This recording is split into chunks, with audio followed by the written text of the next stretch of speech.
اب آپ اس مبارک سلسلے کا 8واں حلقہ سماعت فرمائیں۔ اور ساری دنیا سیدھی بات ہے کہ وہ برائی کی طرف جائے گی، تقریر سننے کے لیے کون آئے گا؟ تو مجھے بڑی شرمندگی ہے کہ میں نے آپ کو تکلیف بھی دی اور کچھ لوگ بھی نہیں آئے گے۔ بس یہی ہے کہ آپ عشاء کی نماز وہاں مسجد میں پڑھا دیں اور اس کے بعد دعا فرما دیں، بس آپ تو تشریف لے آئے، آپ کی بڑی مہربانی۔ لیکن جب آدمی ہی کوئی نہ ہو تو بندہ آخر تقریر کس کو کرے؟ اور مسجد میں وہ 2-4 آدمی جو ہوں گے وہ تو پہلے سے آپ کے معتقدین میں ہیں، ہمیشہ درس سنتے ہیں، تقریریں سنتے ہیں۔ اور کہا ٹھیک ہے، مسجد میں تشریف لے گئے، عشاء کی نماز پڑھی تو باقی ٹھیک سی بات تھی کہ وہاں یعنی زیادہ سے زیادہ 10 آدمیوں کے بجائے 20 آدمی ہو گئے۔ جب سلام پھیر کے سنتیں وغیرہ پڑھ لی اور دعا کا وقت آیا تو والد صاحب کھڑے ہو گئے، انہوں نے کہا کہ دیکھو بھائی 10 ہوں یا 20 ہوں، آپ آئے تو ہیں، اللہ کے نبی تو ایک ایک آدمی کو جا کے قرآن سناتے تھے، میرے سامنے تو کم از کم 20 آدمی بیٹھے ہیں۔ تو اللہ نے والد صاحب کو بڑی آواز دی تھی ماشاءاللہ، تو انہوں نے جب قرآن شریف پڑھنا شروع کیا تو ایک گانے والی جو تھی وہ گا رہی تھی، تو اس کے کان میں آواز پڑی تو اس نے لوگوں سے پوچھا کہ یہ کیا آواز ہے؟ انہوں نے کہا ایک عالم ہے اور وہاں کوئی تقریر ہے، مولوی شولی ملا شلا قسم کا آدمی ہے، وہ قرآن پڑھ رہا ہے۔ اس نے کہا کہ میں تو قرآن کا مقابلہ نہیں کر سکتی، آپ لوگ جہنم جا سکتے ہیں،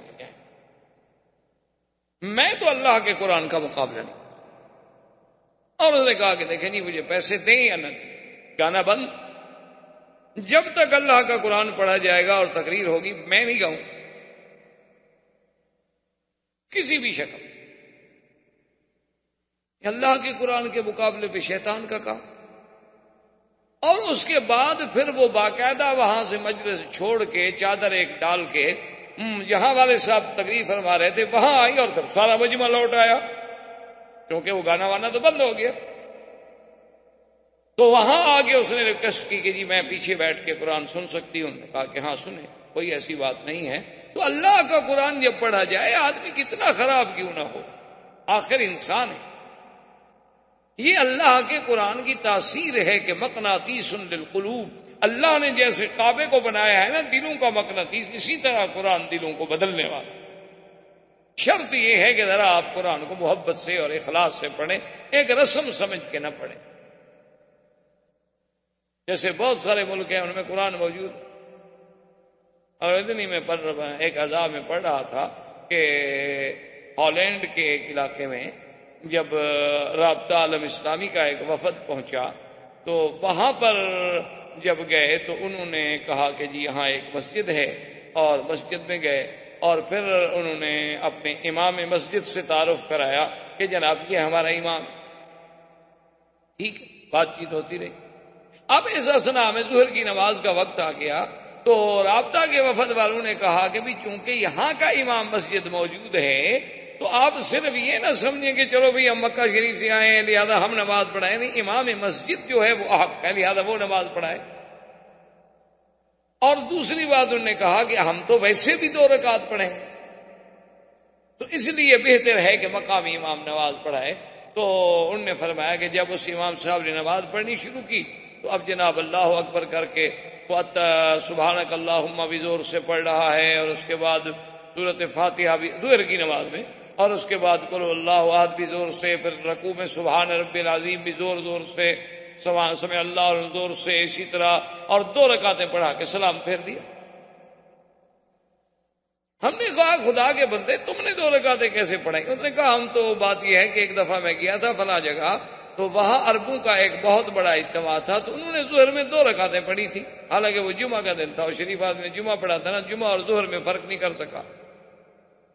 اور آپ بھی تو کہہ رہے تھے کہ ہم نے 2 پڑھنی ہے، تو میں نے کہا پھر آپ نے جب 2 پڑھنی ہے میں بھی آپ کو 2 پڑھا دوں۔ تو جب ہم نے قرآن کو یوں سمجھا ہوا، اچھا انہوں نے کہا کہ جناب اس کے بعد پھر ہم بلقیق کے ایک شہر میں گئے تو ان سے جب ہم نے پوچھا کہ بھی آپ کا جمعہ کیسے پڑھاتے ہیں، کون پڑھاتے ہیں، انہوں نے کہا جی ہم زیادہ جھگڑے میں نہیں پڑھتے، ہم تو مہینے کا فرسٹ سنڈے جو آتا ہے اسی دن جمعہ پڑھ لیں، ہر مہینے میں 1 جمعہ پڑھتے، اور وہ بھی کب پڑھتے ہیں جب پہلا سنڈے ہوتا ہے، تاکہ نہ ڈیٹ تبدیل ہوتی ہے نہ لوگوں کو آنے میں تکلیف ہوتی ہے، نہ وقت تبدیل ہوتا ہے، اس میں 1 مہینے میں ہم 1 دفعہ جمعہ پڑھ لیتے ہیں۔ اور کیوں بھائی؟ انہوں نے کہا بس ہم نے یہی سنا ہے کہ اسلام میں جمعہ ہے، بس تم نے کہا مہینے میں تو ہم بھی پڑھ لیتے ہیں ایک دم۔ جب یہ عالم ہو دین کا کہ لم یبق من الاسلام الا اسمہ ولا من القرآن الا رسمہ، کہ اسلام کا صرف نام باقی رہ جائے گا اور قرآن بھی صرف کتابوں میں اور صفوں میں لکھا ہوا رہ جائے گا، بڑے بڑے قیمتی کاغذوں میں ہوگا، سونے کے پانی سے لکھائی ہوگی، لیکن عمل کرنے والا کوئی نہیں۔ لیکن قرآن اگر صحیح معنی میں سنا جائے، صحیح معنی میں پڑھا جائے، تو یہ کیسے ہو سکتا ہے کہ پھر انقلاب نہ آئے؟ یہاں تک پہنچے وبکا عمر رضی اللہ تعالی عنہ، حضرت عمر رو پڑے، اور اس کے فوراً بعد پوچھا کہ یا فاطمہ ایک کام کرو، خباب سے کہو یا سعید سے کہو کہ دلونی الی رسول اللہ، مجھے محمد عربی صلی اللہ علیہ وسلم کے ٹھکانے پہ لے جائیں اور مجھے بتائیں کہ اس وقت حضور کہاں ہوں گے۔ تو خباب کہتے ہیں کہ میں نے کہا کہ حضور اس وقت دار ارقم میں ہوں گے۔ تو اس نے کہا کہ اس وقت گرمی کا ٹائم ہے، کیا یہ حضور مل لیں گے؟ انہوں نے کہا کہ ایسی بات نہیں ہے، وہ کوئی دنیا کا بادشاہ نہیں، وہ قبیلے کا سردار نہیں، وہ تو رحمت دو جہاں ہے، وہ تو اللہ کا بھیجا ہوا نبی ہے، اللہ کا بھیجا ہوا بشیر و نذیر ہے، وہ تو انتظار میں ہے کہ آنے والا میرے پاس کب آتا۔ فجاء عمر، حضرت عمر آئے، دروازے کو ناک کیا، اب اندر سے جھریوں سے دیکھا، صحابہ نے جو اندر موجود تھے ان میں سیدنا حمزہ رضی اللہ تعالیٰ عنہ بھی موجود۔ انہوں نے جب دیکھا تو آپ حضرت عمر اتنی دیر میں لباس تو بدل نہیں سکتے تھے، لباس تو وہی تھا، وہی آپ نے جو جنگ کے لیے تیاری کی ہوئی تھی، باقاعدہ ہتھیار سجائے ہوئے ہیں، اور جناب کمان پیچھے لٹک رہی ہے اور تیروں کی تھیلیاں لٹک رہی ہیں اور تلوار ایک لٹک رہی ہے اور ایک ہاتھ میں ہے، اور جناب اسی عالم میں ہیں۔ تو انہوں نے کہا کہ یا رسول اللہ، عمر دروازے پہ آیا ہے لیکن اس کی نیت اچھی نہیں معلوم ہوتی، کیوں اگر وہ ملنے کے لیے آتا یا اچھی نیت کے ساتھ آتا تو کبھی پھر تلواریں اٹھا کے تو نہ آتا۔ جو آدمی ملنے کے لیے آتا ہے وہ تلواریں لے کے تو نہیں۔ حضرت حمزہ رضی اللہ تعالی عنہ اسد اللہ و اسد رسول، ام رسول اللہ، میرے مدنی کے چچا ہیں جن کا لقب ہے اللہ کے شیر، اللہ کے رسول کے شیر۔ حضرت حمزہ این شباب ہے، بچپن ہے، ابھی ابھی گویا یوں سمجھے جیسے ہم کہتے ہیں نا مسیں بھیگ رہی ہیں، ابھی ابھی بال نکل رہے ہیں۔ حضرت حمزہ نے کہا کیا کہہ رہے ہیں، کیا بات کر رہے ہیں؟ کھول دو دروازہ، آنے دو عمر کو۔ اگر عمر کی نیت ٹھیک ہے، اگر عمر کسی صحیح ارادے سے آیا ہے تو ہم اپنی آنکھیں بچھانے کے لیے تیار ہیں، اور اگر عمر کی نیت خراب ہے اور اس نے میرے مدنی سرکار کو تکلیف دینے کی کوئی بات سوچی ہے تو خدا کی قسم ہے تم گواہ ہو جاؤ کہ تلوار بھی عمر کی ہوگی اور گردن بھی عمر کی۔ کوئی اکیلا مکے میں عمر بہادر پیدا ہوا؟ کھول دو دروازہ، آنے دو عمر کو، دیکھتے ہیں کیا کر۔ دروازہ کھولا، عمر تو پہلے بیٹھ چکے تھے، نظریں جھکی ہوئی ہیں، حضور کے سامنے آئے۔ ایک روایت میں آتا ہے فجذبہ بثوبہ، حضور پاک نے کپڑے سے پکڑ کے جھٹکا دیا، فرمایا ابھی تک وہ وقت نہیں آیا عمر، ما آنا وقت اسلام کا یا عمر، کیا ابھی تمہارا وقت نہیں آیا کہ تم اسلام لے آؤ؟ کیا ابھی وقت نہیں آیا کہ تم ایک خدا کی توحید کو سمجھو؟ کیا ابھی وقت نہیں آیا کہ تم بتوں کی عبادت سے باہر نکلو؟ کیا ابھی وقت نہیں آیا کہ تم محمد مدنی کی رسالت کا اقرار کرو؟ عمر کیا ہے؟ ابھی حضور کہہ رہے ہیں، انہوں نے کہا اشہد ان لا الہ الا اللہ واشہد ان محمد رسول اللہ، فکبر رسول اللہ فکبر اصحابہ۔ جب حضرت عمر نے کہا اشہد ان محمد رسول اللہ، حضور اتنی خوشی فرمایا اللہ اکبر، سب صحابہ نے اللہ اکبر کے نعرے بلند، تکبیر کی دھوم ہو گئی، حضرت عمر مسلمان ہو گئے رضی اللہ تعالی عنہ۔ اور اس کے بعد بیٹھے ہیں، ایک صحابی نے کہا عمر تم تو تلواریں اٹھا کے قتل کے ارادے سے نکلے تھے، لیکن تمہیں پتہ نہیں ہے کہ رات تیرے لیے محمد عربی اللہ کے کعبے میں بیٹھ کے دعائیں کر رہے تھے کہ اللہم اعز الاسلام باحد الامرین، کہ میرا اللہ ان دو میں سے ایک کو مسلمان کر دے، یا عمر کو مسلمان کر دے یا عمرو بن ہشام کو مسلمان کر دے۔ محمد عربی تو تیرے لیے دعائیں کر۔ حضرت عمر رضی اللہ تعالی عنہ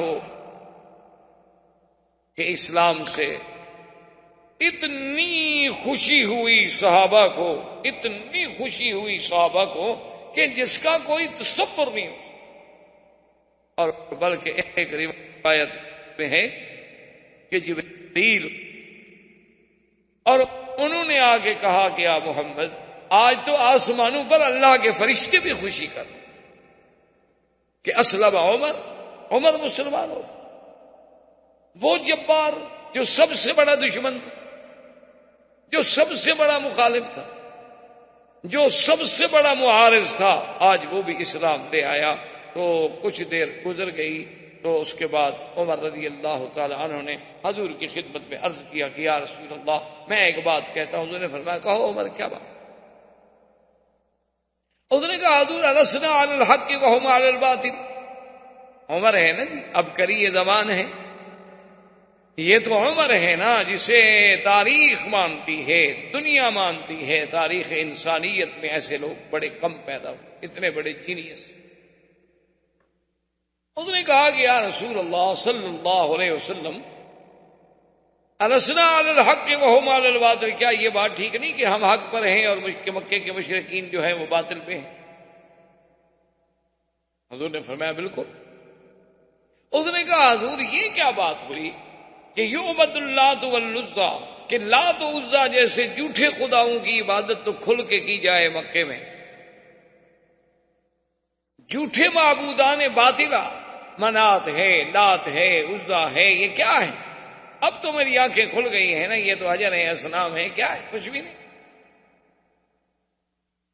ان کی عبادت جو ہے یعبد اللات والعزیٰ فی المسجد، مسجد الحرام میں لات و عزیٰ کی عبادت تو کھل کے کی جائے، اور ہم سچے خدا کی عبادت جو ہے وہ کبھی مکانوں کے اندر، کبھی دار ارقم میں، کبھی بیت ام ہانی میں چھپ چھپ کے کریں یا رسول اللہ، یہ میری غیرت گوارا نہیں کرتی۔ کم از کم ہم 40 مسلمان ہیں، آپ حکم دیں صحابہ کو، آپ آگے چلیں، مسلمان آپ کے پیچھے چلیں، ایک طرف عمر ہوگا، ایک طرف حمزہ ہوگا۔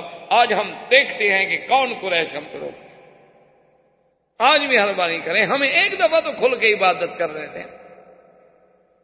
حضور صلی اللہ علیہ وسلم راضی ہو گئے۔ تو اب اس منظر پہ یعنی آپ غور کریں کہ آج وہ دعوت سری جو تھی عمر کے آنے سے، ذرا اپنا دعوت بعثت کے بعد اللہ کے نبی کی جو دعوت تھی، توحید کی دعوت، آج اس کا رنگ بدلا کہ وہ اندر سے باہر آ گئی۔ پہلے دعوت ہوتی تھی لیکن علیحدہ گھروں میں چپکے سے۔ آگے حضور صلی اللہ علیہ وسلم ہیں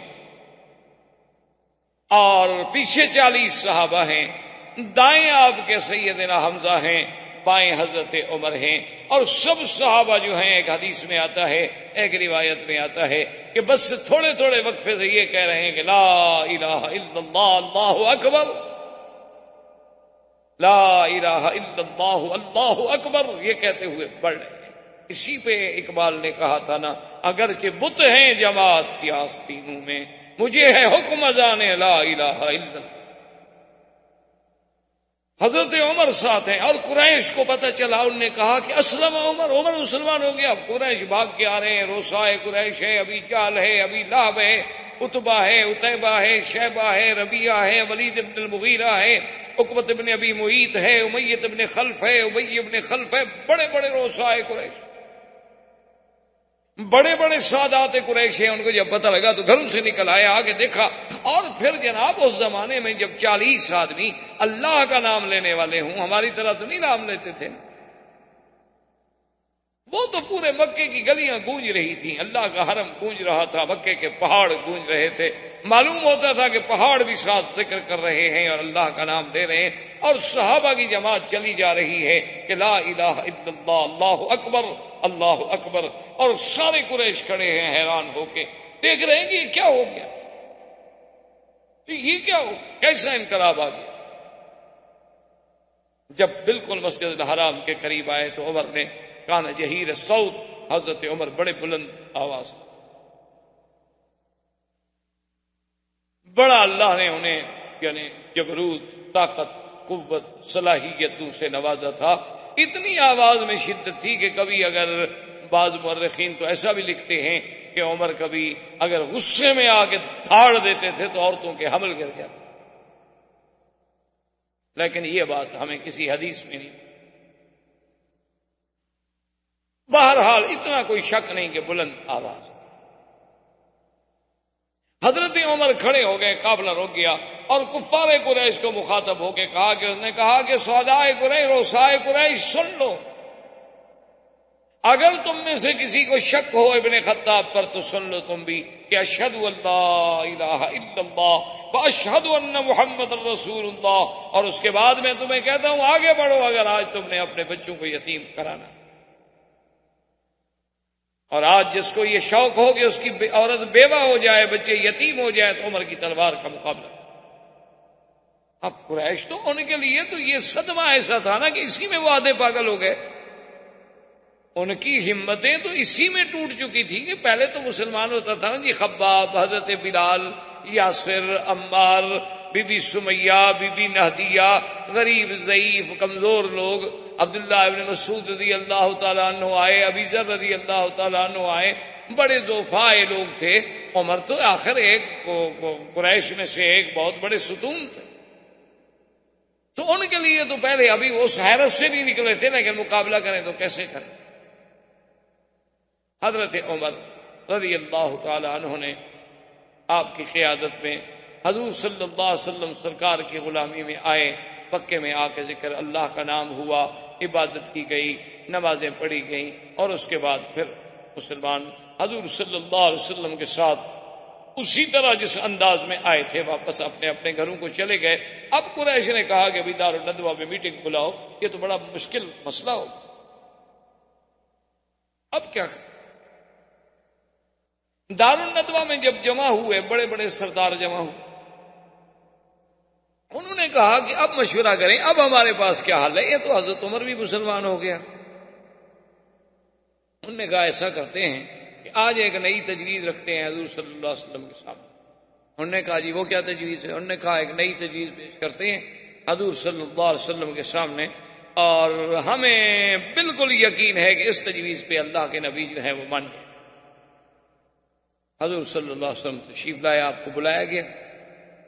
رؤسائے کفار قریش نے کہا کہ یا محمد صلی اللہ علیہ وسلم، آج ہم نے ایک نیا اقتراح، نئی تجویز رکھی ہے جو امید ہے کہ آپ کو بڑی پسند آئے گی، اور یہ روز کا جو جھگڑا ہے یہ بھی ختم، اور ایسی تجویز ہے کہ آج تک ہم نے آپ کے سامنے نہیں رکھی، اس پہ مہربانی کر کے آپ بڑے ٹھنڈے دل سے غور کریں۔ حضرت نے فرمایا ٹھیک ہے، کہو کیا بات ہے؟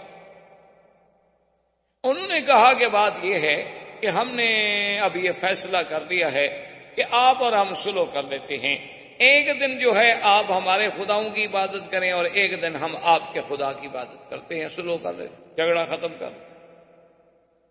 فرفض رسول اللہ، حضور نے فرمایا کیا کہہ رہے ہیں؟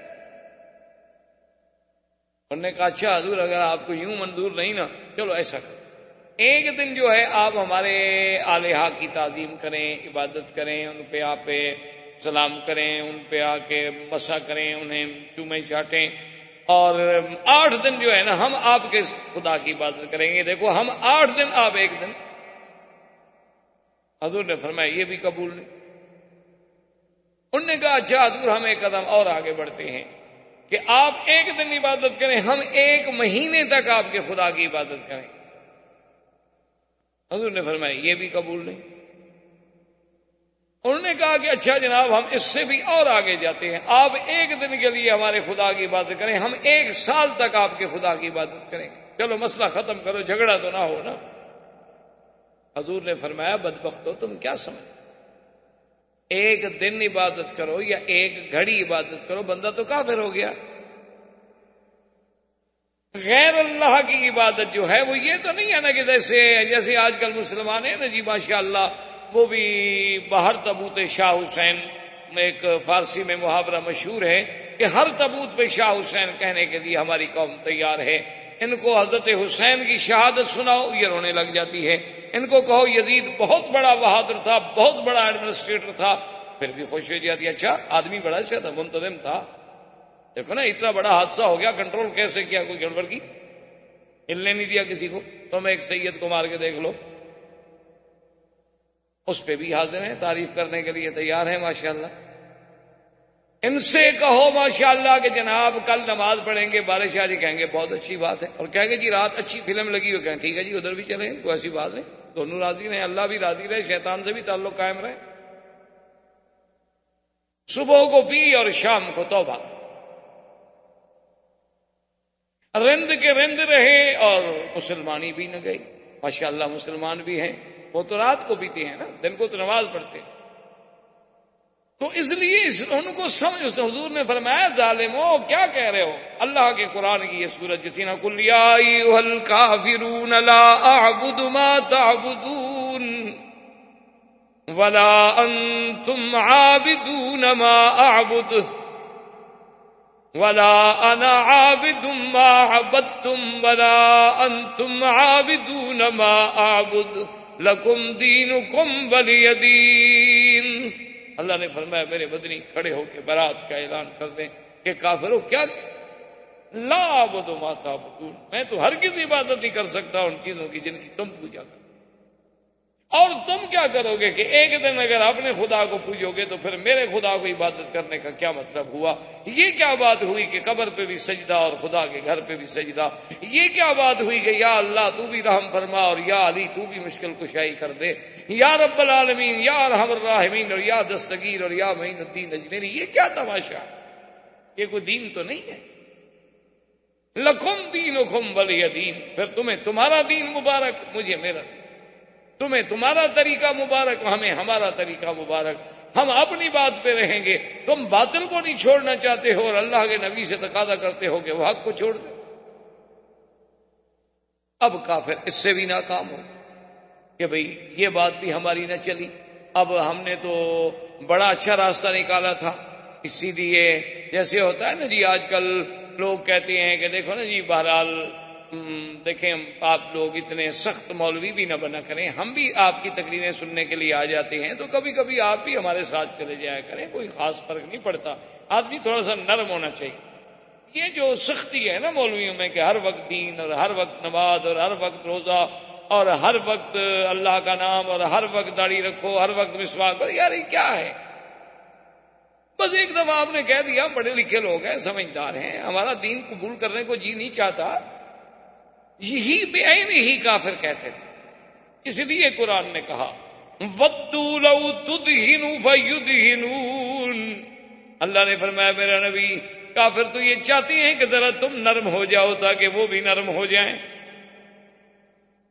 لو تدہن، دہن کہتے ہیں جب کسی چیز کو تیل لگا لو نا ذرا جلدی سے نرمی سے رسی نکل جاتی ہے، تو اللہ نے فرمایا کہ یہ تو چاہتے ہیں کہ ذرا آپ نرم ہو جائیں، تھوڑا سختی نہ کریں، تھوڑا ان کو اجازت دے دیں کہ اپنے مسئلے، اور وہ بھی تھوڑے سے فرمایا فلا تطع المکذبین، مدنی خبردار کبھی کسی جھوٹے کی اتباع نہیں کریں۔ اللہ کے دین میں کوئی لچک نہیں، عقیدے میں کوئی لچک نہیں، توحید میں کوئی لچک نہیں، لچک ہوتی ہے دنیاوی معاملات میں، لچک ہوتی ہے اخلاق میں، ایانت میں، اللہ کے دین کے عقیدے تو نہیں بدلے جا سکتے لچک میں۔ اللہ تبارک و تعالیٰ کے پیغمبر نے جب ان کی اس بات کو بھی ٹھکرا دیا تو اب انہوں نے سوچا کہ بھئی اس میں بھی ہم ناکام گئے تو اب اور کوئی حل نکالیں کہ اللہ کے نبی کا ہم مقابلہ کر سکیں۔ تو اب ابو جہل بدبخت نے ایک اور بات سوچی، وہ آیا اور کہنے لگا کہ محمد عربی صلی اللہ علیہ وسلم آپ ہمارے خداؤں کو گالی دیتے ہیں، لات کو برا کہتے ہیں، عزا کو برا کہتے ہیں، منات کو برا کہتے ہیں، میں آپ کو روک رہا ہوں، اگر آپ نے پھر ان کو برا کہا تو میں آپ کے خدا کو گالی دوں گا۔ اللہ کے نبی نے فرمایا کہ ابو جہل بدبخت، ہمیں تو خدا نے منع کیا ہے کہ کسی غیر کے بت کو بھی ہم گالی، اب تمہارے خداؤں کو کب گالی دیتے؟ ہمارا دین تو ہمیں یہ اجازت ہی نہیں دیتا کہ ہم کسی کو گالی دیں، ہم کسی کے دین کو گالی دیں، ہمارے اسلام میں یہ گنجائش نہیں ہے۔ تم کیا کہہ رہے ہو کہ ہم تمہارے خداؤں کو ہم تو کہتے ہیں کہ یہ خدا نہیں ہے، تم اس بات کو اگر گالی سمجھتے ہوتی الگ بات، ہم تو یہ کہتے ہیں کہ یہ تمہارے ہاتھوں کے بنائے ہوئے بت ہیں، یہ تمثیلات ہیں، یہ شکلیں ہیں، یہ صورتیں ہیں، تم نے خود گھڑی ہوئی ہیں، اللہ نے کوئی ان کا حکم نہیں دیا، کوئی تمہارے پاس اس پہ دلیل کوئی نہیں، اور نہ ہی یہ آلہہ ہیں، بلکہ یہ ایک جھوٹی تصور و تخیل کی ایک اپنی بنائی ہوئی دنیا ہے جس کا حقیقت سے کوئی تعلق نہیں۔ ہم تو تمہیں یہ بات کہتے ہیں، اسی کو تم گالی سن۔ انہوں نے کہا بہرحال کچھ ہو، میں یہ اب برداشت نہیں کروں گا کہ کوئی ہمارے خداؤں کی بے عزتی۔ اب بات اور تقابل میں آ گئی۔ اللہ تبارک و تعالیٰ کے نبی، اللہ تبارک و تعالیٰ کے نبی پر ایمان لانے والے وہ اپنی بات پہ جمے ہوئے ہیں، اور کفر نت نئے بہانے سوچ رہا ہے کہ کس طرح مسلمانوں کو اپنے اسلام سے ہٹایا۔ اللہ تبارک و تعالیٰ آپ کو مجھے اسلام پہ قائم و دائم رکھیں۔ وما علینا الا البلاغ، اللہم سلمنا ولا تسلمنا، وامنحنا ولا تمتحنا، اللہم اکرمنا ولا تہنا، اللہم زدنا ولا تنقصنا، اللہم اعطنا ولا تحرمنا، اللہم آسرنا ولا تؤثر علینا، اللہم اجعلنا فی زمانک و امانک و احسانک، صلی اللہ تعالی علی خیر خلقہ سیدنا محمد وعلی آلہ وصحبہ اجمعین۔ الحمد للہ رب العالمین، والصلاة والسلام على اشرف الانبیاء وسید المرسلین، سیدنا محمد وعلى آلہ واصحابہ اجمعین۔ برادران اسلام، محترم بھائیوں، عزیز بچوں، الحمدللہ کئی دنوں سے ہم نے اپنے دروس کا سلسلہ جو ہے وہ سیرت نبی پاک، سیرت رسول پاک صلی اللہ علیہ وسلم کا آغاز کیا ہوا ہے۔ حضور صلی اللہ علیہ وسلم کی سیرت طیبہ تو اتنی عظیم ہے، اتنی جامع ہے، اور اس قدر اس میں واقعات ہیں کہ اگر کوئی انسان، بلکہ تمام انسان بھی مل کر کوشش کریں کہ ہم حضور صلی اللہ علیہ وسلم کی سیرت طیبہ کا احاطہ کر سکیں تو نہیں کر سکتے، کیونکہ اللہ نے جس پیغمبر کو ساری نبوتوں کے بعد خاتم النبیین بنایا ہو، جس پیغمبر کو اللہ نے امام الانبیاء والمرسلین کے مرتبہ سے سرفراز فرمایا ہو، جس اللہ نے حضور کی نبوت کو قیامت تک کے لیے جاری فرمایا ہو، تو جب دنیا ختم ہوگی، بندے ختم ہو جائیں گے، لیکن حضور کی سیرت کا باب جو ہے وہ ختم نہیں ہو سکتا۔ یہ تو ہماری سعادت ہوتی ہے کہ ہم بھی اس میں شریک ہو جائیں، کچھ بیان کر کے، کچھ بیان سن کے۔ تو ہم نے اس موضوع پر، اس مقام پہ ہم پہنچے تھے کہ بعثت کے بعد، یعنی حضور کا دور مکی زندگی جو ہے، کیونکہ حضور صلی اللہ علیہ وسلم کی بعثت کے بعد آپ کے 13 سال جو ہیں وہ مکی زندگی سے تعلق رکھتے ہیں، اور ہجرت کے بعد 10 سال جو ہیں وہ مدنی زندگی سے تعلق رکھتے ہیں، کیونکہ میرے آقا سرکار دو عالم صلی اللہ علیہ وسلم کی عمر مبارک جو ہے ایک روایت کے مطابق 65 سال ہے، اور ایک روایت کے مطابق 63 سال ہے۔ 2 روایتیں ملتی ہیں ہمیں احادیث کی کتابوں میں، بعض صحابہ نے آپ کی عمر جو ہے وہ 65 سال نوٹ فرمائی ہے، اور بعض نے 63 سال۔ اصل میں دونوں روایتوں میں تضاد نہیں ہے، کوئی تعارض نہیں ہے۔ یہ تو جو لوگ فن حدیث کو نہیں سمجھتے ان کے لیے مشکل ہو جاتی ہے کہ دیکھو جی ایک حدیث پاک میں 63 ہے اور ایک میں 65 ہے، 2 سال کا فرق ہے، ہم کس حدیث کو سچا مانیں اور کس کو غلط مانیں، وہ ان الجھنوں میں پڑ جاتے ہیں، حالانکہ یہ الجھن والی بات ہی نہیں ہوتی۔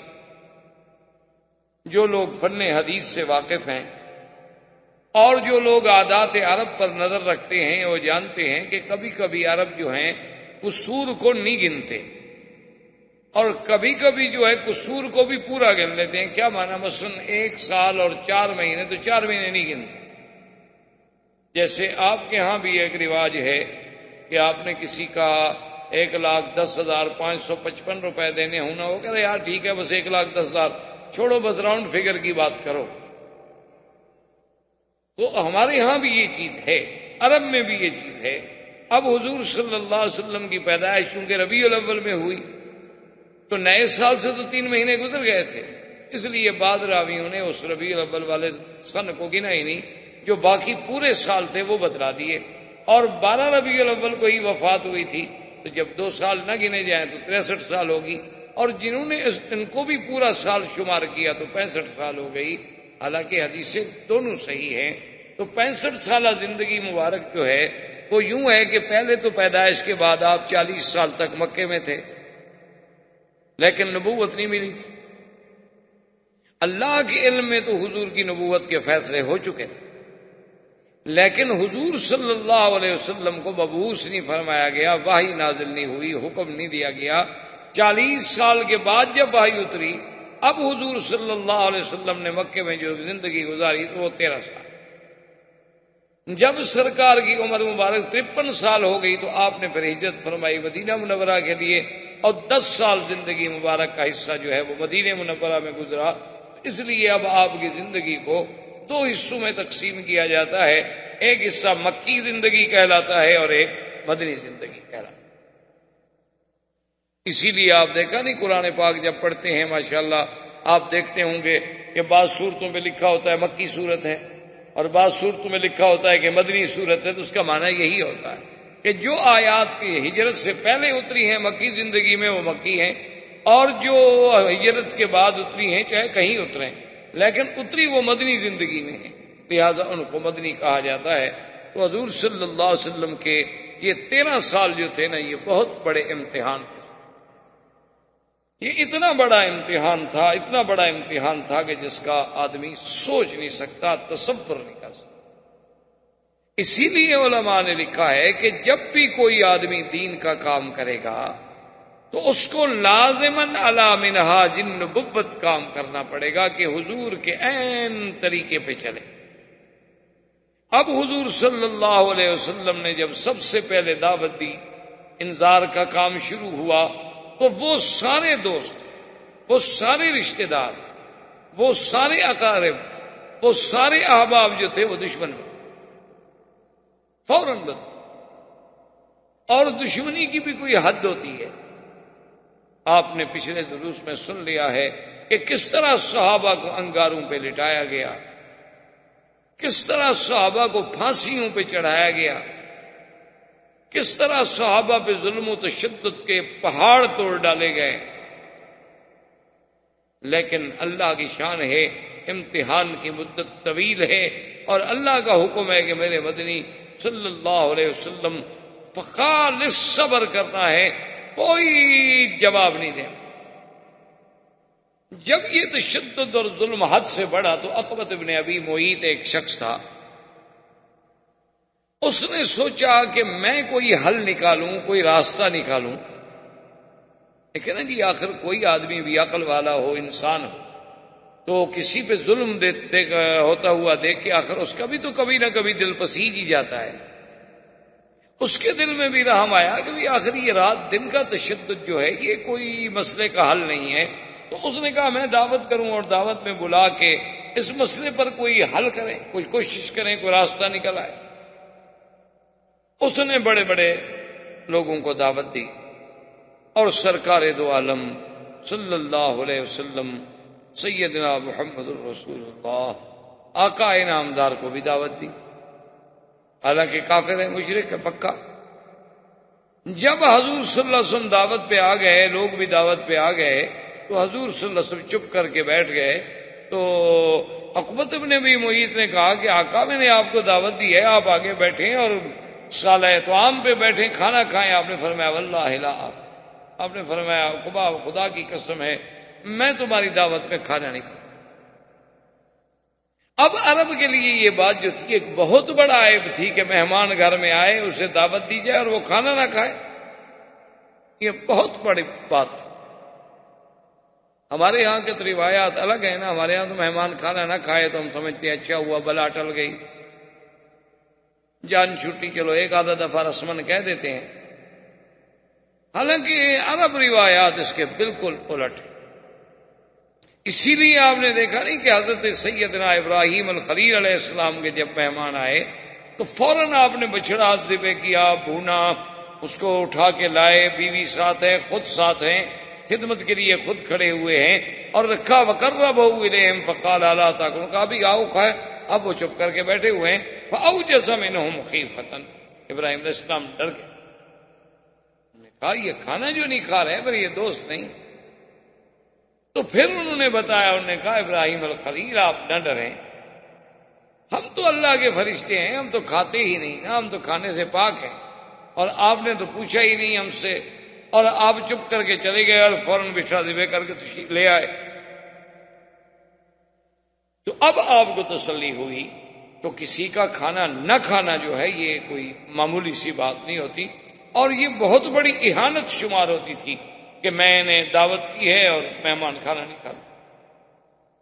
تو عقبۃ ابن ابی معیط نے جب بڑی منتیں کی، بڑا اصرار کیا، اپنی سر توڑ کوشش کی، آخر اس نے کہا کہ یا رسول اللہ صلی اللہ علیہ وسلم اس کا کوئی حل ہے؟ حضور نے فرمایا بالکل حل موجود ہے۔ اس نے کہا کیا؟ فرمایا حتی تسلم، فرمایا عقبہ اگر تم کلمہ پڑھ لو، مسلمان ہو جاؤ تو پھر میں کھانا کھاؤں۔ اللہ کے نبی کی شان ہے نا کہ وہ مشرک کا کھانا نہیں کھانا۔ اب اس نے دیکھا کہ میں کیا کروں، حالانکہ اس کا کوئی اسلام کا خیال تو نہیں تھا، لیکن اس نے دیکھا کہ بھئی اب میری تو ناک کٹ جائے گی کہ بھئی اس کے کھانے میں مہمان آئے اور کھانا نہیں کھایا۔ اس نے کہا کہ اشہد ان لا الہ الا اللہ واشہد ان محمد رسول اللہ، چلو حضور میں مسلمان ہوتا ہوں، آپ کھانا کھائیں۔ آپ نے کہا ٹھیک ہے، اب میں کھانا کھاتا ہوں۔ جب حضور صلی اللہ علیہ وسلم کھانا تناول فرما کے واپس تشریف لے گئے تو قریش کے لوگ تو موجود تھے، انہوں نے کہا یہ تم نے کیا کیا؟ کیف اسلمت؟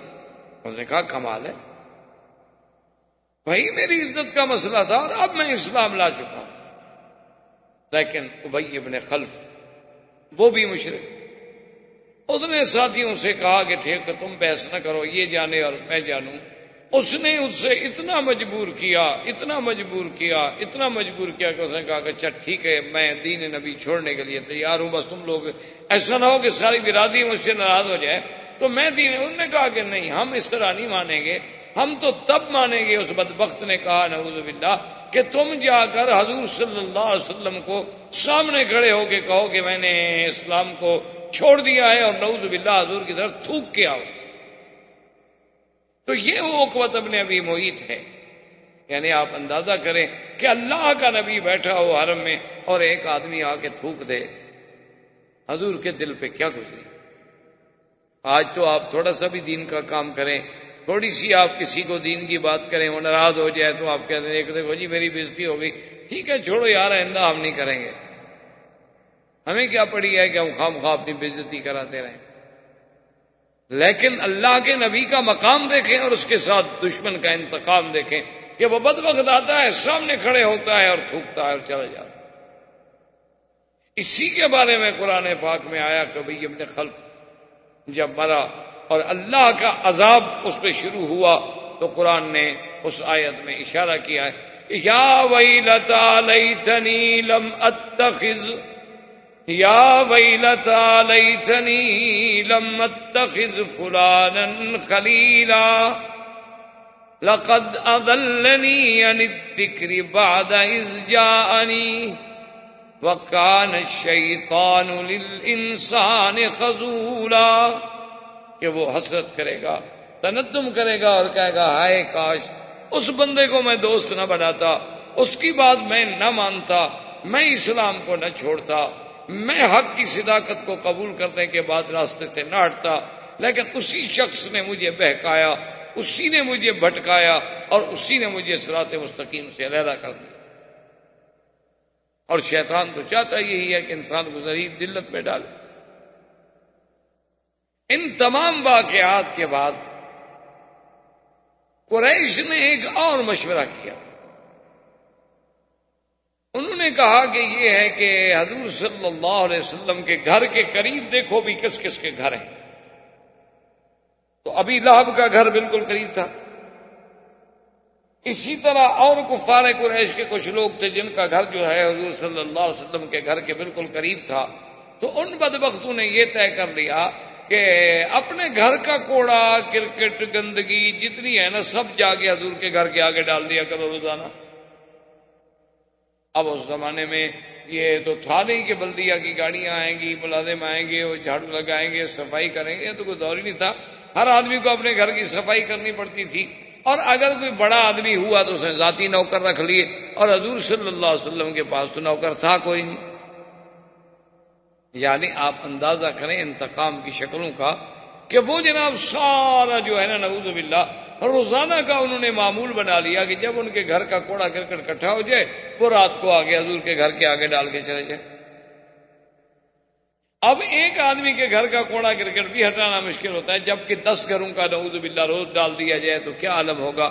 اور پتہ ہے حضور روایات میں آتا ہے، صرف اتنی فرماتے، جب کھڑے ہوتے فرماتے اہذا حق الجوار،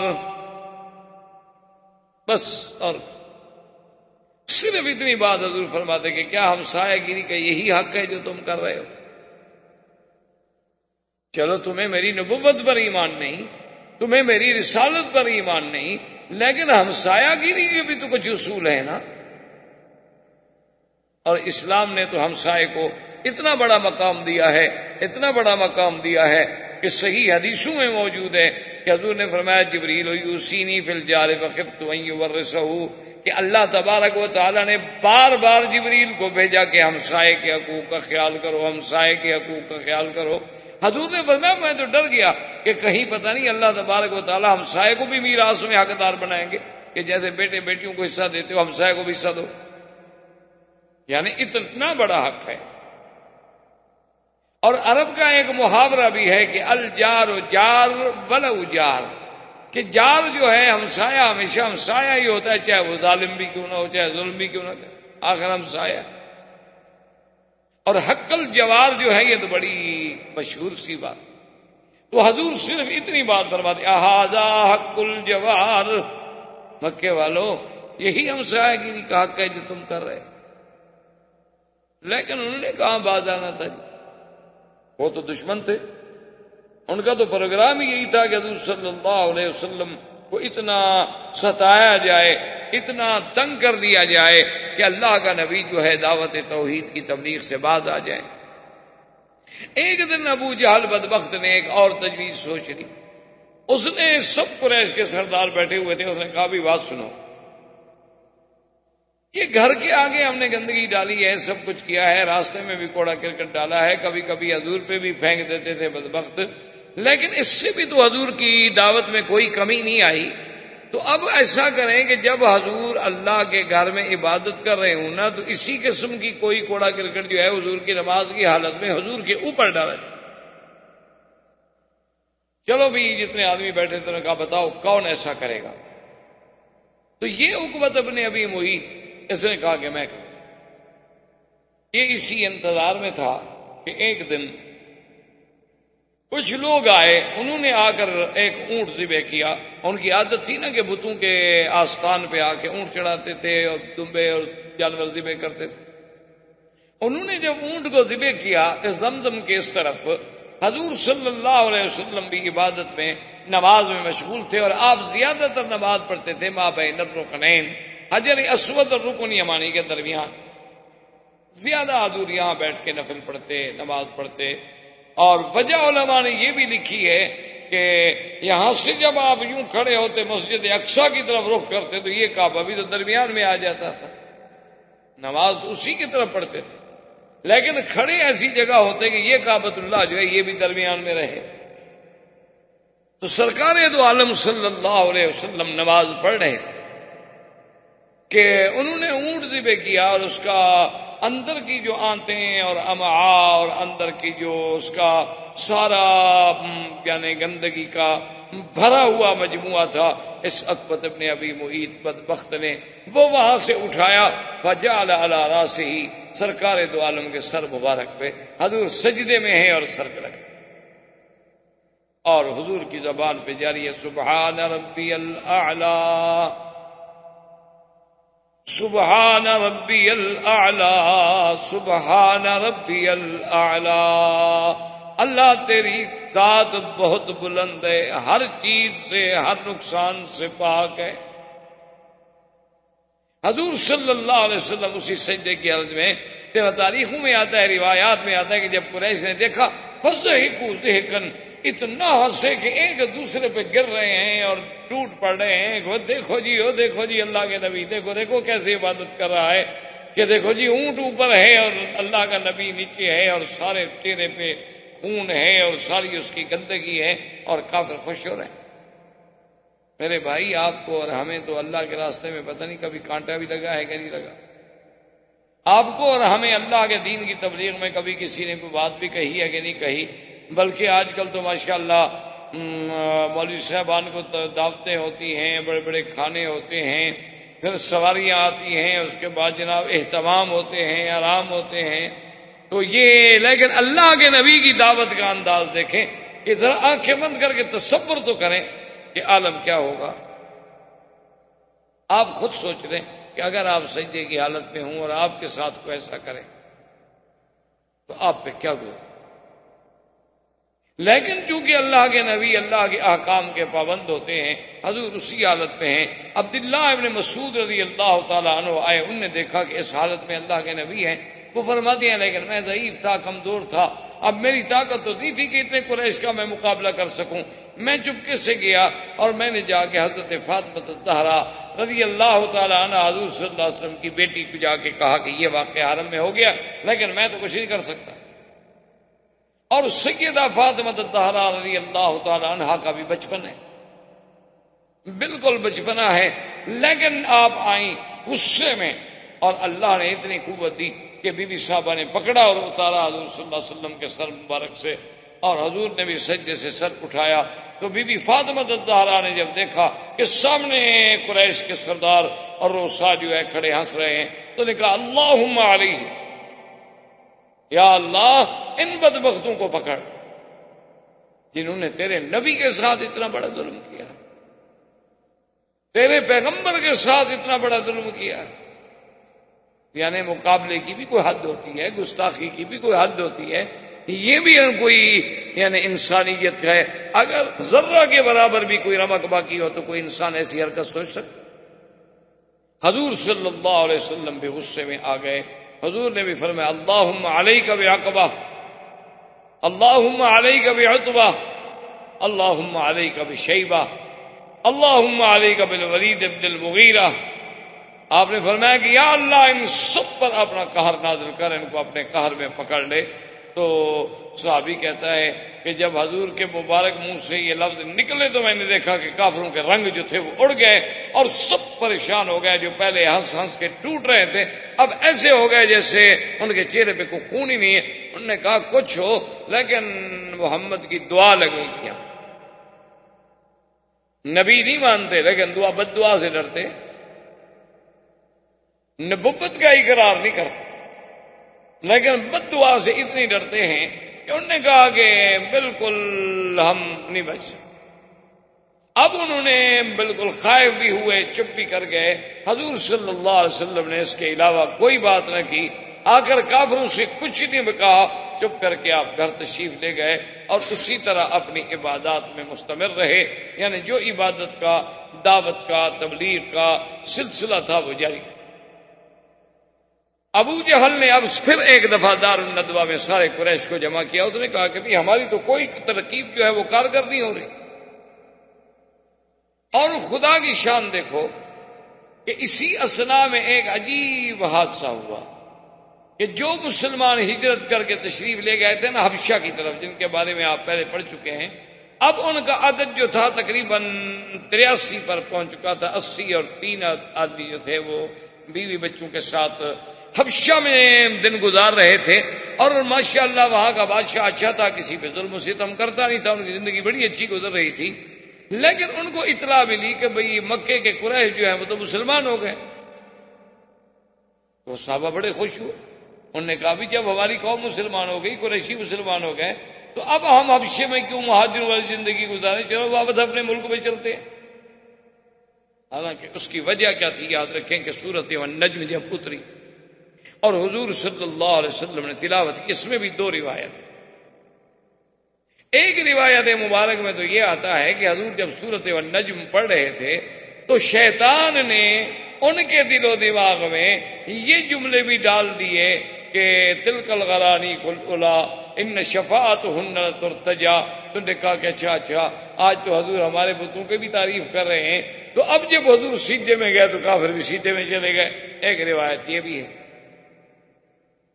اور ایک روایت میں اس قصے کا کوئی ذکر نہیں، بلکہ یہ ہے کہ جب حضور نے سورۃ النجم پڑھی، اللہ کا قرآن اور زبان محمد مصطفیٰ صلی اللہ علیہ وسلم، آپ جب اس آیت پہ آخر میں پہنچے گے هذا نذير من النذر الأولى أزفت الآزفة ليس لها من دون الله كاشفة۔ اللہ تبارک و تعالیٰ کے نبی کو اللہ نے جب وحی بھیجی تو اس میں تھا آزفت الآزفہ، قریب آ گئی، وہ قریب آنے والی یعنی قیامت، اور یہ اللہ تبارک و تعالیٰ کی طرف سے نذیر ہے، ڈرانا ہے، اور قیامت کو کوئی روک نہیں سکتا۔ اور تمہارا حالت یہ ہے کہ أفمن هذا الحديث تعجبون وتضحكون ولا تبكون وأنتم سامدون فاسجدوا لله واعبدوا۔ اللہ نے حکم دیا کہ یہ کیسے لوگ ہیں جو قرآن افمن ھذا الحدیث تعجبون، اللہ کے قرآن سے تم تعجب میں آتے ہو کہ یہ کیسا کلام، اللہ کا قرآن سن کیسے لوگ، اور اللہ کا قرآن اور نبی کی باتیں سن کے تم ہنستے ہو۔ حالانکہ چاہیے تو یہ تھا کہ تمہارے اندر کوئی جذبہ پیدا ہوتا، تمہارے اندر خوف پیدا ہوتا، خشیت پیدا ہوتی، تم ڈرتے، تم اللہ کے ذکر سے روتے۔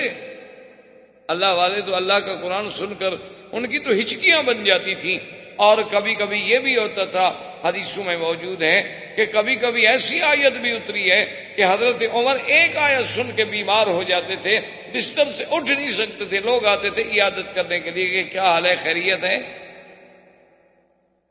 لیکن اللہ نے فرمایا تم کیسے لو کہ تم بیٹھے ہو اور ہنستے ہو؟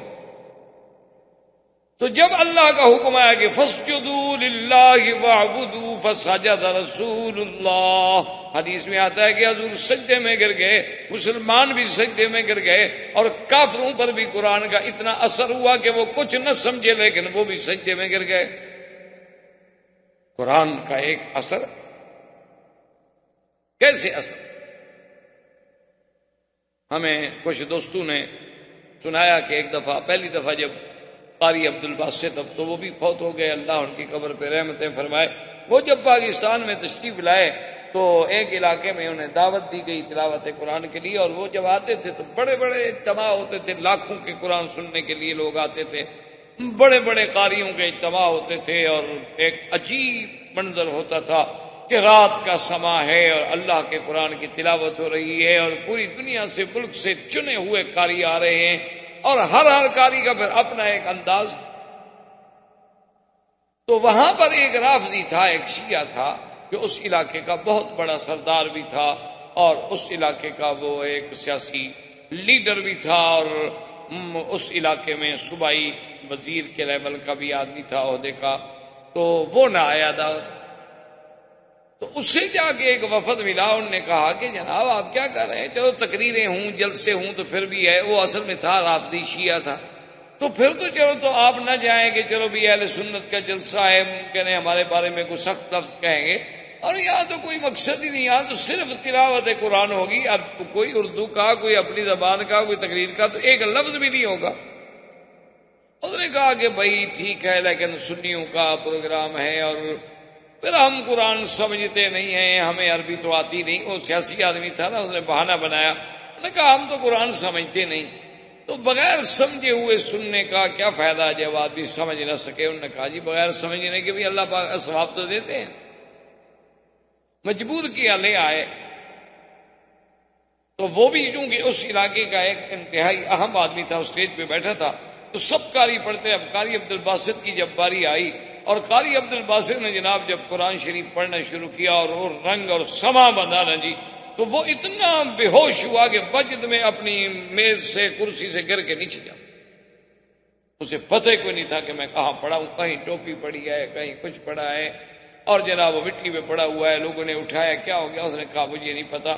اللہ کے قرآن کا ایسا اثر ہو رہا تھا کہ میں نے تو یہ سمجھا کہ پتہ نہیں ابھی عبد الباسط نے بصرہ کیا تو شاید عذاب کے فرشتے آ کے مجھے پکڑ لیں گے.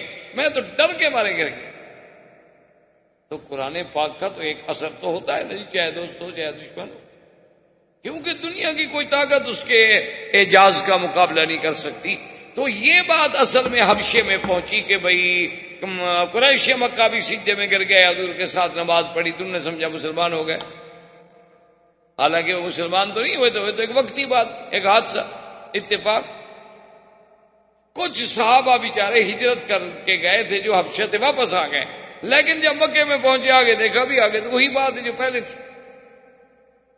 پھر بیچارے کچھ لوٹ گئے اور کچھ عذاب سہنے کے لیے یہاں رہ گئے. تو اب قریش کے سردار نے، ابی جہل نے، اس نے ندوہ میں میٹنگ کی. اس نے کہا کہ بھئی اب یہ معاملہ بہت حد سے نکل رہا ہے اور کسی حالت میں بھی ہم سے کنٹرول نہیں ہو رہا ہے، تو اس کے بارے میں بیٹھ کے غور کریں.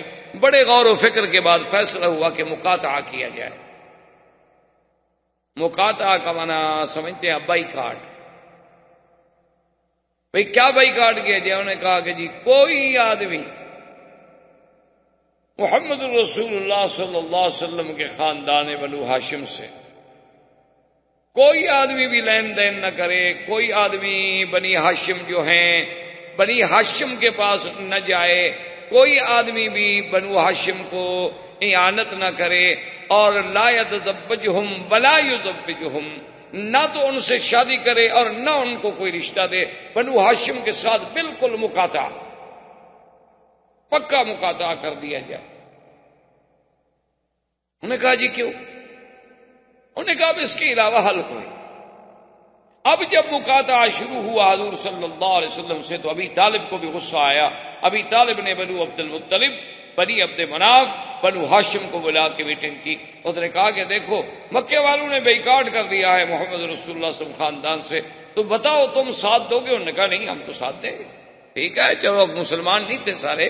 انہوں نے کہا مسلمان ہوں نہ ہوں، لیکن یہ تو ہم نہیں برداشت کر سکتے کہ اللہ کے نبی محمد رسول اللہ اور بنی ہاشم کو بھوکا مار دیا جائے.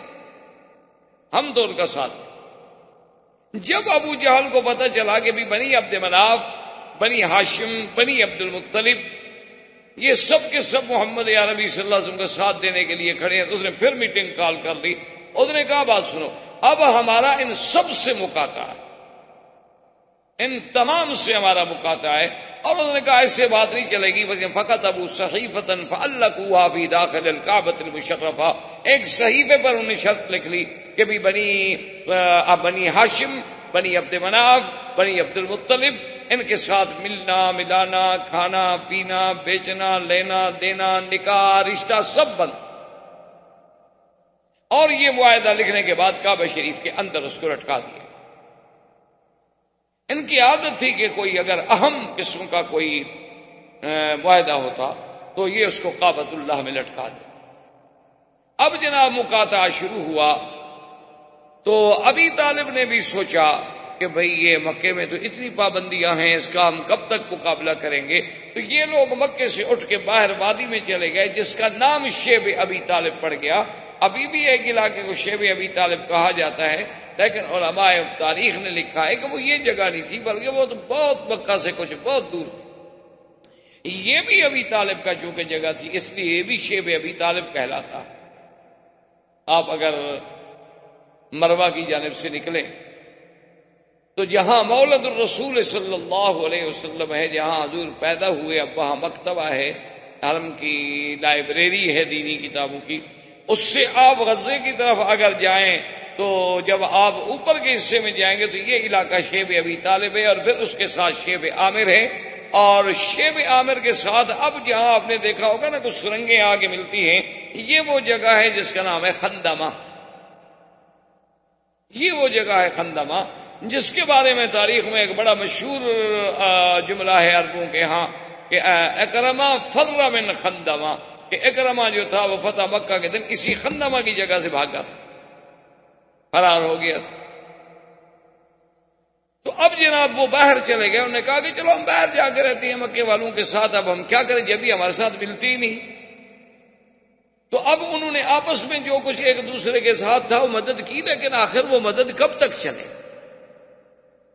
حکیم ابن حزام ایک شخص ہے، وہ بھی کافر تھا، مسلمان نہیں تھا، بعد میں اسلام اللہ نے نصیب کیا۔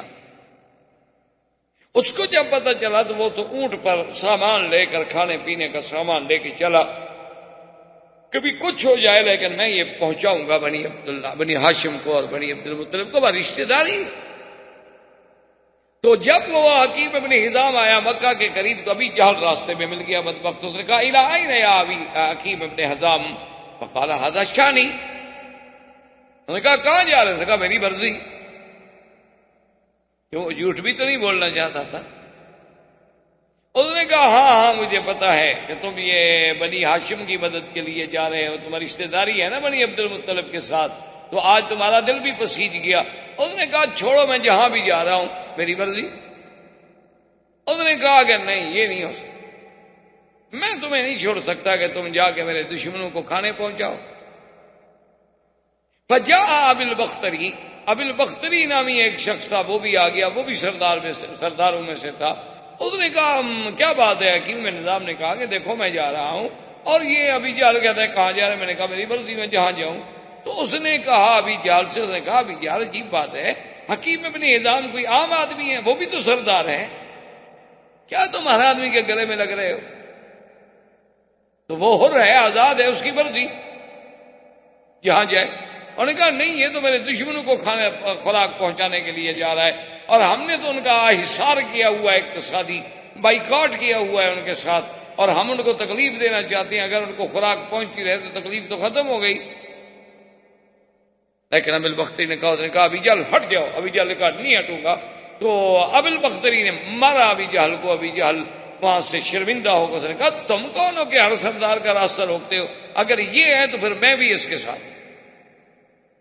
اتنے واقعات کے باوجود بھی لیکن سوال ہے کہ جی وہ کھانا کہاں پورا ہو، حتیٰ کہ ایسا وقت بھی آ گیا ہے کہ اس محاصرے کے دوران ایک شخص جو بنی عبد المطلب سے تعلق رکھتا ہے، وہ کہتا ہے کہ میں رات کو گیا، ایک مردہ اونٹ پڑا ہوا تھا، تو اس کا سب کچھ اندر سے تو کھایا جا چکا تھا، صرف اس کی کھال پڑی ہوئی تھی، تو میں کھال اٹھا کے لایا، اس کو ہم نے دھویا، دھونے کے بعد اس کو ہم پکا پکا کے کھاتے رہے کہ اور کوئی چیز ہی نہیں۔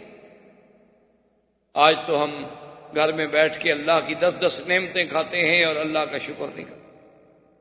دیکھیں کہ اللہ کے نبی ہیں، اور ان کا جرم کیا ہے کہ اتقتلون رجلا ان یقول ربی اللہ، کہ کیا تم ایسا آدمی کو قتل کرنا چاہتے ہو؟ جرم کیا ہے کہ وہ یہی کہتا ہے کہ اللہ ایک ہے، بس یہ جرم۔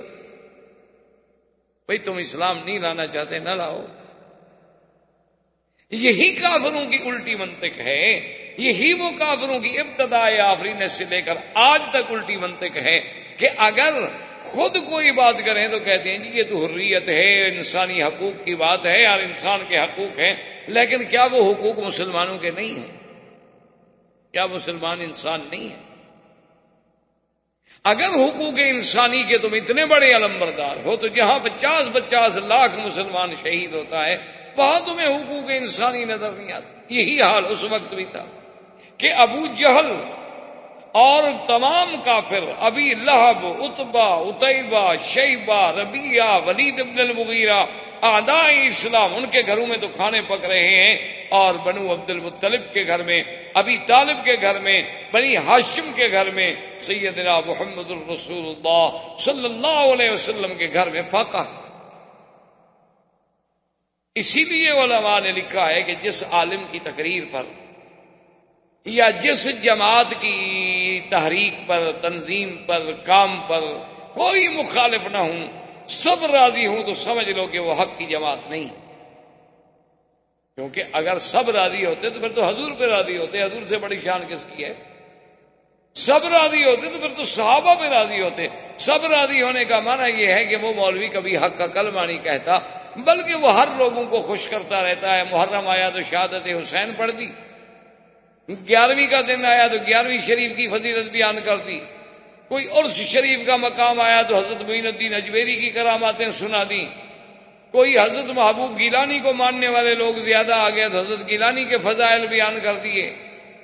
اور دیکھا کہ ماشاءاللہ کچھ لوگ اس قسم کے بھی آئے ہیں، تازہ مکہ سے ہو کے آئے، ان پر کچھ توحید کا تھوڑا تھوڑا اثر ہے تو ایک آدھی تقریر توحید پہ بھی کر دی تاکہ سب خوش رہیں، سب راضی رہیں.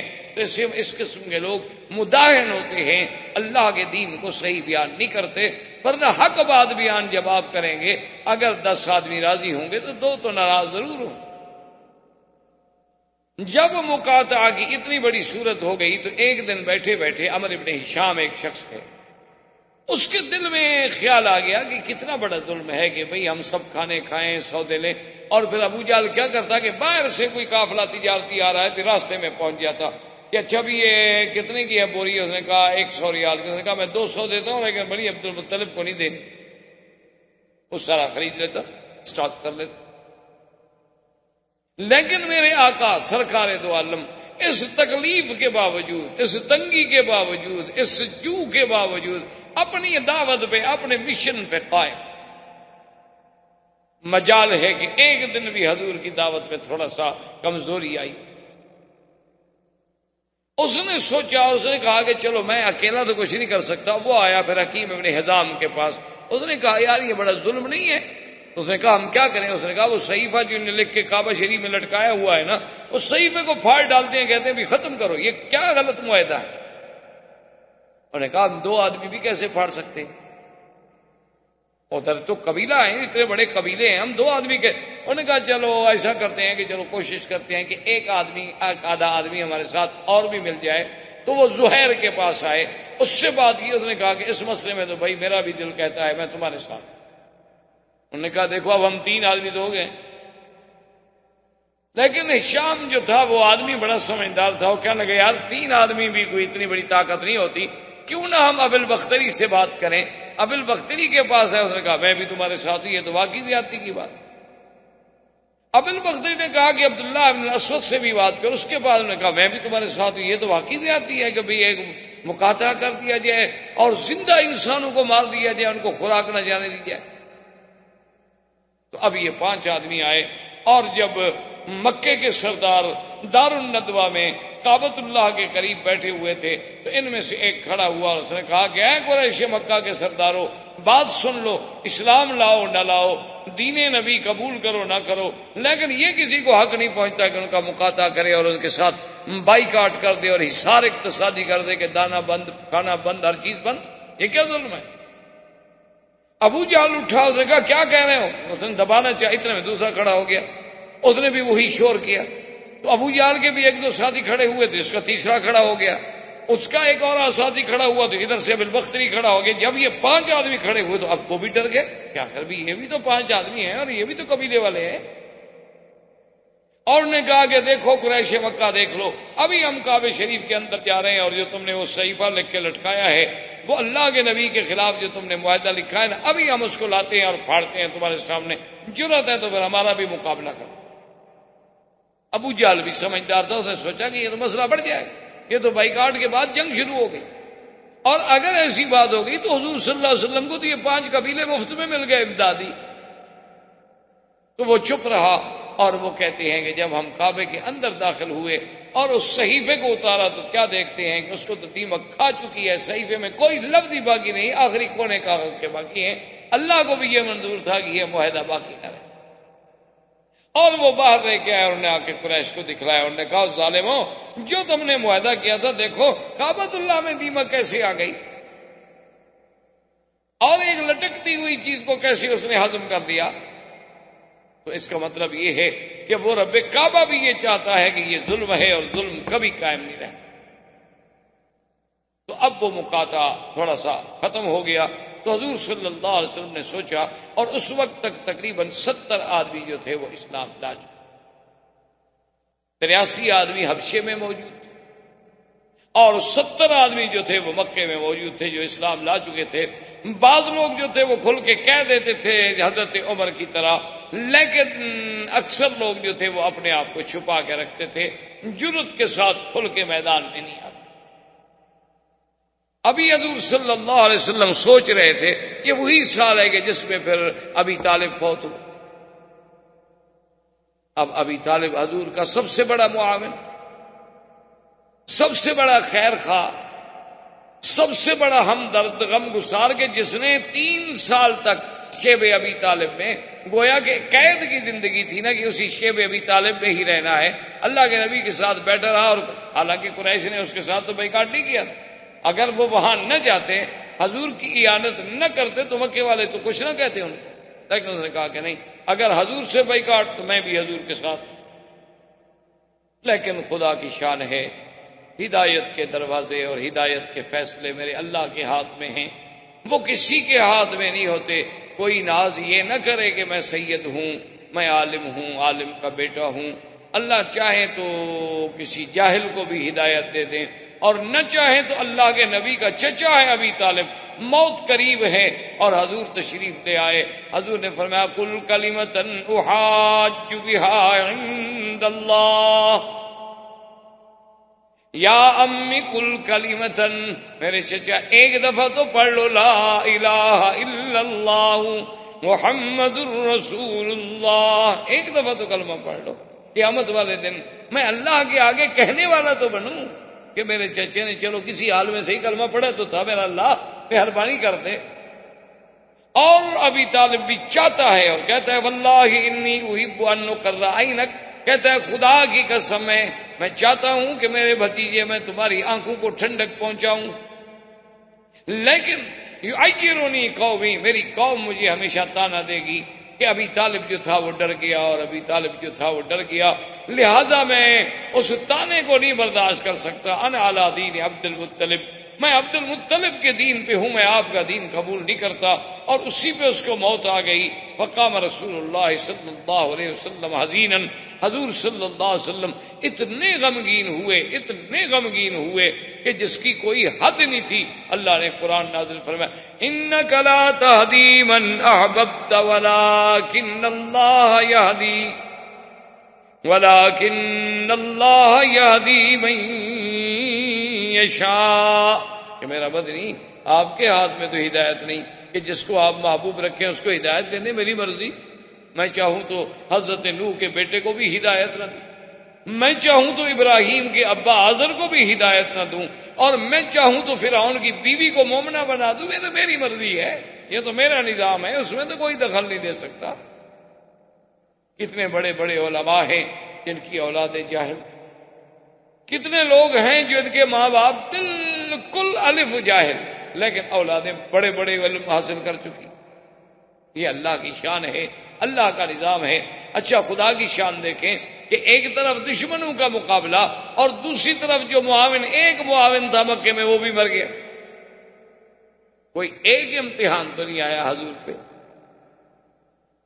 اور ابھی 2-3 مہینے گزرے تھے کہ سیدہ خدیجہ بھی فوت ہو.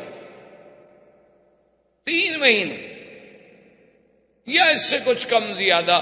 سیدہ خدیجہ رضی اللہ تعالی عنہا محسنہ اسلام، حضور کی سب سے پہلی بیوی، حضور کی تمام اولاد کی ماں، اور سب سے بڑی محسنہ، جس نے اپنا مال، اپنا سب کچھ جو تھا وہ حضور پہ لٹا دیا، وہ بھی فوت ہو گئی. اسی لیے اس سال کو عربی میں کہتے ہیں عام الحزن. یہ تو سال ہی غم کا تھا بھائی، اس لیے اس کو عام الحزن، عام الحزن سے تعبیر کیا جاتا ہے کہ ہر طرف سے غم ہی غم. لیکن اللہ کے رسول کے پائے استقلال میں کوئی لچک، اپنی بات پہ قائم. اب حضور صلی اللہ علیہ وسلم نے سوچا، کیونکہ حالات کچھ ایسے ہو گئے کہ جب تک ابو طالب زندہ تھا تو مکے کے بڑے بڑے سردار جو تھے نا، وہ تو حضور کے سامنے آ کے گستاخی کرتے تھے. جیسے ابو جہل تھا، ابو لہب تھا، عتبہ عتیبہ تھا، ولید بن المغیرہ تھا، ابی بن خلف تھا، عقبۃ بن ابی معیط تھا. یہ لوگ تو گستاخیاں کرتے تھے، لیکن عام آدمی کو ضرورت نہیں ہوتی تھی کہ حضور کے سامنے گستاخی کرے. لیکن جب ابی طالب فوت ہو گئے، اب تو پھر ہر بندہ شیر ہو.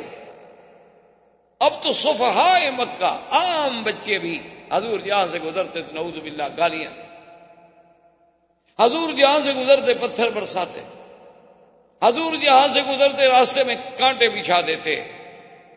اب حضور صلی اللہ علیہ وسلم نے سوچا کہ معاملہ چونکہ اس حد تک چلا گیا ہے تو اس کا کوئی حل سوچوں، کیوں نہ ہو کہ میں مکے سے کچھ باہر نکلوں، کہ شاید اللہ تبارک و تعالی میرے آبان و انصار جو ہیں کچھ باہر سے پیدا کر۔ حضور صلی اللہ علیہ وسلم یہ سوچ کر طائف کے لیے نکلے، چونکہ سب سے قریبی شہر اس وقت طائف تھا، اور آپ اسی سے اندازہ کریں کہ حضور نے یہ سفر جو ہے پیدل طے کر۔ آپ ایک دن ذرا یہاں مکے سے پیدل تو طائف جا کے دیکھیں۔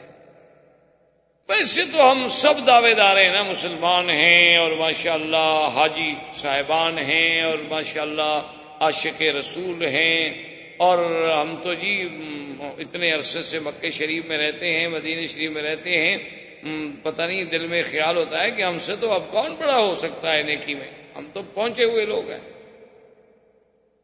ایسے ایسے لوگ ہیں ماشاءاللہ کہ آ کر ایسی ایسی باتیں بتاتے ہیں، وہ سمجھتے ہیں کہ چند دن مکے میں ہم نے رہ لیا، عبادت کر لی، شاید ہمارے کو مراتب بلند ہو گئے۔ اللہ کے بندے ہیں، آپ دیکھیں ذرا تصور تو کریں نا، مراتب تو تب بلند ہوتے ہیں جب اسلام کے لیے کوئی قربانی بھی تو دو نا۔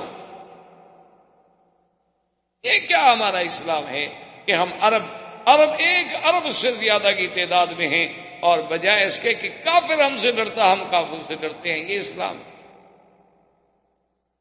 اللہ کے نبی اکیلے ہیں، 70 مسلمان ہیں، وہ بھی کھل کے سامنے نہیں آ سکتا۔ آپ نے سوچا کہ چلو اللہ کے دین کو پہنچانا ہے تو طائف چلتے ہیں۔ حضور صلی اللہ علیہ وسلم جب طائف تشریف لے گئے تو طائف کے بالکل شہر کے باہر، یعنی گویا کہ آپ شہر میں جب داخل ہو رہے ہیں تو 3 آدمی، عبدی، لیل، حبیب اور مسعود، یہ 3 آدمی وہاں بیٹھے، اور یہ سردار تھے طائف کے، یہ بڑے بڑے روسا میں سے تھے، بڑے بڑے سرداروں میں سے تھے۔ انہوں نے جب دیکھا کہ قادم محمد صلی اللہ علیہ وسلم، حضور آ گئے، ان کو پتہ تو نہیں تھا، حضور نے فرمایا کہ دیکھو میرا نام محمد رسول اللہ ہے اور میں آپ سے کچھ باتیں کرنا چاہتا ہوں، اجازت ہے؟ انہوں نے کہا اہلاً، بیٹھے آپ، فرمائیے۔ حضور صلی اللہ علیہ وسلم نے دعوت توحید دی اور قرآن پڑھا، اللہ کا قرآن سنایا، تو وہ بدبخت تو سمجھ گئے کہ ہاں یہ تو وہ محمد پاک ہیں جس کے قریش مخالف ہیں۔ تو عبدی علیہ غصے میں کھڑا ہو گیا، کہنے لگا واللہ لا اؤمن بک یا محمد، کہنے لگا خدا کی قسم ہے میں تم پہ ہرگز ایمان نہیں لے آ سکتا، تم کیسے نبی ہو؟ دوسرا کھڑا ہو گیا، تیسرا کھڑا ہو گیا، سب نے چیخنا شروع کر دیا، لا اؤمن بک لا اؤمن بک لا اصدق بکلامک، ہم تمہاری بات کو نہیں مانتے، ہم ایمان نہیں لے آتے، ہم ایمان نہیں لے آتے۔ اتنا شور کیا۔ حضور صلی اللہ علیہ وسلم فرماتے ہیں کہ میرے غم میں مزید اضافہ ہو گیا اللہ کے راستے میں۔ میں حیران ہوں کہ میرا مولا کہ میں نے یعنی مکہ چھوڑا، طائف آیا کہ شاید کوئی راستہ نکلے، یہاں بھی راستے مسدود ہو رہے ہیں۔ تو حضور نے فرمایا کہ میں نے ان سے بات کی، میں نے کہا کہ دیکھو تم سردار ہو، عقل والے ہو، چلو تم میری بات نہیں مانتے ہو نہ مانو، لیکن مجھے روکو تو نہیں، میں طائف والوں کو جا کے بات تو کروں۔ انہوں نے کہا ہم کیوں آپ کو روکے نہیں؟ حضور صلی اللہ علیہ وسلم نے طائف میں جانا، آپ نے کہا اچھا میں تو جاتا ہوں، اور انہوں نے جناب لڑکوں کو اور آباشوں کو حکم دیا حضور کے سامنے، حضور قرآن پڑھتے ہیں وہ تاڑیاں پیٹتے ہیں۔